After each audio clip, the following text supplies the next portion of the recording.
نیکی اور گناہ، کسی بھی وجہ سے گناہ مت کرو کیونکہ وجہ ختم ہو جائے گی، گناہ نہیں۔ اور ہر نیکی کے لیے تکلیف اٹھا لیا کرو کیونکہ تکلیف ختم ہو جائے گی، نیکی نہیں۔ ہر ایک نبی نے خدا کو چاہا، خدا نے خود مصطفیٰ صلی اللہ علیہ وسلم کو چاہا۔ نبی صلی اللہ علیہ وسلم بھیجتے رہے ہر وقت درود سلام، کیونکہ نبی نے ہر وقت اپنی امت کو اللہ کا شکر۔ رسول اللہ صلی اللہ علیہ وسلم نے فرمایا، کھانا کھا کر شکر کرنے والوں کو روزہ رکھ کر صبر کرنے والوں کو برابر ثواب ملتا ہے۔ سنن ابن ماجہ جلد 1 170 65 حسن۔ نبی کریم صلی اللہ علیہ وسلم نے ارشاد فرمایا، ان موقعوں پر دعا مانگا کرو، ان موقعوں پر دعا رد نہیں ہوتی۔ نمبر 1، جب دھوپ میں بارش ہو رہی ہو۔ نمبر 2، جب اذان ہو رہی ہو۔ نمبر 3، سفر کے دوران۔ نمبر 4، جمعہ کے دن۔ نمبر 5، مصیبت کے وقت۔ نمبر 6، فجر نماز کے بعد۔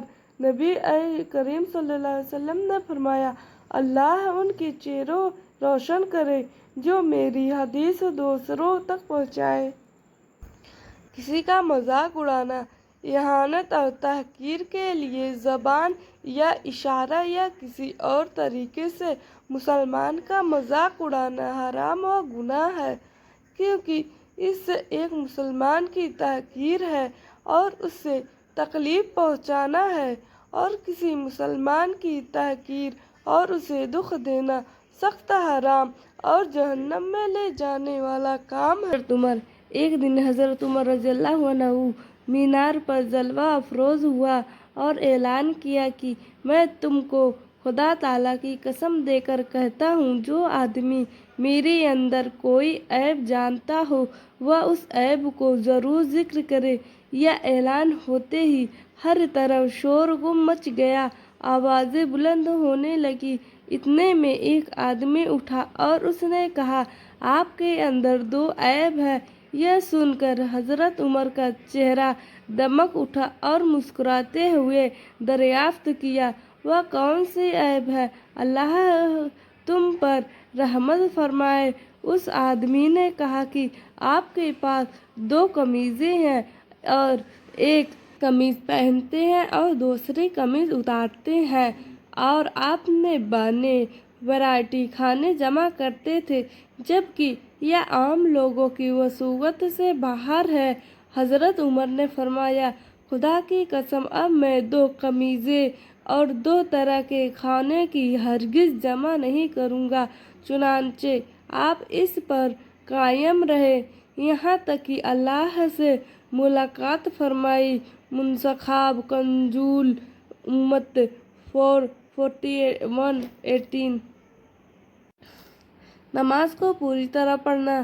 فرمایا، رسول صلی اللہ علیہ وسلم نے، جو شخص بے وقت نماز پڑھے اور وضو اچھی طرح نہ کرے اور جی لگا کر نہ پڑھے اور رکوع سجدہ اچھی طرح نہ کرے تو نماز کالی بے نور ہو جاتی ہے اور یوں کہتی ہے کہ خدا تجھے برباد کرے جیسے تو نے مجھے برباد کیا، یہاں تک کہ جب اپنی خاص جگہ پر پہنچتی ہے جہاں اللہ کو منظور ہو تو پرانے کپڑوں کی طرح لپیٹ کر اس نماز کو منہ پر ماری جاتی ہے۔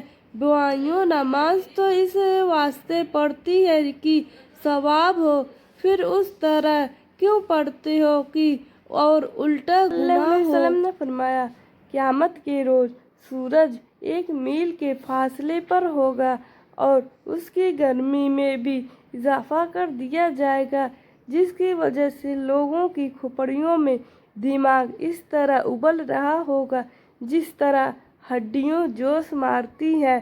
لوگ اپنے گناہوں کے بقدر پسینے میں ڈوبے ہوئے ہوں گے، بعض ٹخنوں تک، بعض پنڈلیوں تک، بعض کمر تک، اور بعض کے منہ میں لگام کی طرح۔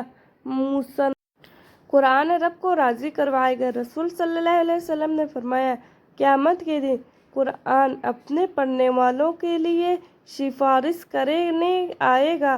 قرآن کہے گا، اے اللہ میرے پڑھنے والوں سے راضی ہو جا۔